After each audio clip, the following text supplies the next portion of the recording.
السلام عليكم يا باشا. لا مصدر كده. لو سمحت بس انا كنت محتاج اي حاجه اكلها ب 2 جنيه. هو ايه اللي ب 2 جنيه؟ اي حاجه عندك؟ مفيش حاجه عندك ب 2 جنيه؟ لا شوف حضرتك عايز تاكل ايه؟ خلي الفلوس معاك. اصل انا بص انا لسه نازل من عند الدكتور وقال لي انت لازم تاخد العلاج بتاعك ولازم تاكل قبل ما تاخد العلاج. حضرتك جعان؟ اه. هناك السندوتش اللي حضرتك هتاكله وبالهنا والشفا. من غير فلوس كده عادي؟ من غير فلوس عادي. ده بجد ده؟ مش هزر والله، ده اكل عيش مش هزر فيه. انا هحاسبك. انا واحد صاحبي جاي لي من صندوق فلما يجي هيجيب لي فلوس عشان اروح اجيب العلاج. حضرتك السندوتش وصل تاكل واشبع. لو عايز حاجه تانية كمان انا ممكن اساعدك فيها شوف بس حضرتك عايز. عادي ممكن يجيب لي اي حاجه بقى. لا اختار اي حاجه. لا بتاخد علاج ايه؟ انا بغسل كلى.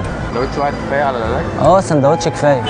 هو سندوتش حلو قوي يعني. بص يعني انت ممكن تعمل لي اي سندوتش بطاطس مثلا.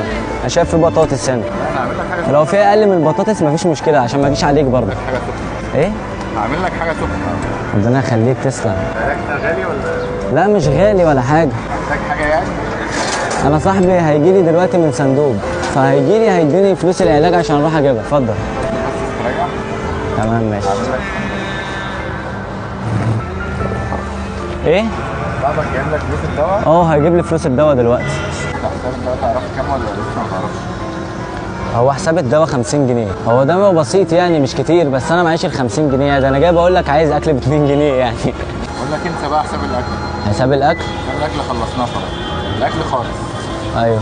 خلينا الاول بقى بعد الاكل نشوف موضوع العلاج.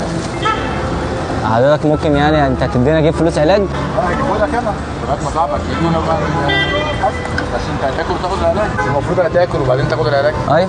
انا لما تاكل السندوتش ممكن جبت لك يعني الصيدليه مش بعيده يعني. بس لا ما ينفعش يعني. انت راجل واقف يعني بتسترزق وبتشتغل يعني وكده ما ينفعش. هو مين اللي بيرزقني؟ اللي ربنا يعني. ربنا اللي بيرزق طبعا. اعتبرها انا حاجه عاملها لربنا.